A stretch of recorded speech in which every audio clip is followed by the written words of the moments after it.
ورجعنا لكم بوصفة خبز رمضاني هشة وخفيفة ورائعة. ومش بس هيك، اليوم رح تتعلموا معي كيف تعملوا خبز أشكال لتبهروا فيها العيلة، وخاصة إذا عازمين حدا على الفطار كتير رح ينبسط بهيدا الخبز عن جد. خليكن نعمله. هلأ عندي وعاء بدي أحط بقلبه حليب سائل فاتر وزبدة دايبة.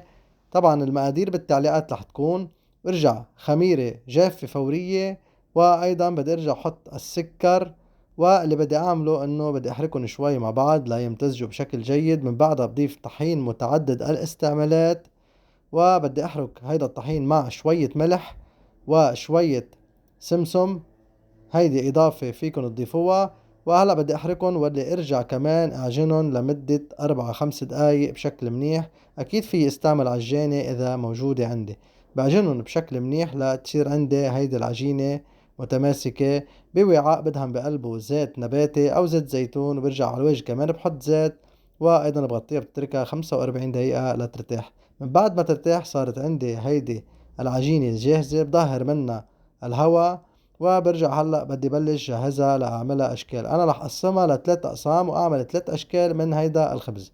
هلا بقسمها لثلاث اقسام. شوفوا قديش هيدي العجينة رائعة، كتير فلافي وخفيفة ورح تحبوها كتير، خاصة إذا عملتوها بهيدي الطريقة وبهيدي المقادير. طبعا بدي أعمل هلأ 3 عجائن، يعني 3 خبزات رح أعملهم بشكل كرات، واتركهم يرتاحوا عندي تقريبا لمدة 20 دقيقة. من بعد 20 دقيقة بكونوا ارتاحوا عندي. هلأ بدي شكلهم، أعملهم شكل دائري وادهن عليهم شوية زيت، وكمان رقهم شوي بشي بسيط.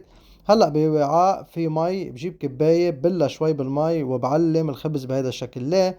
او بعلم العجين حتى ما تلتصق عندي العجينة بالكباية، فلازم ادهنها للكباية بالمي او بلا بالمي. هلا بدي اعمل هيدا الشكل مثل ما عم بتشوفوا عندي.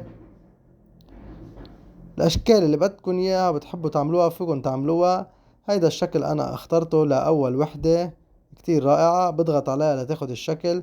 التانية كمان بتشبهها ولكن بقص بالمقص بشكل مختلف بهيدا الطريقة.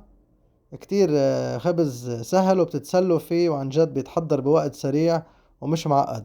هلا التالتة رح اعملها كمان بهيدا الشكل بالسكينة مثل ما عم تشوفوا عندي. طبعا هيدا الخبز من بعد ما شكله بدي ارجع بعدين شيله على صينية في عليها ورق زبدة مثل ما عم بتشوفوا، وادهنه بالبيض والحليب، خليط بيض وحليب، ورش عليه السمسم وحبة البركة او الحبة السوداء. وفي منه كمان رح رش عليه شوية لوز مقشور.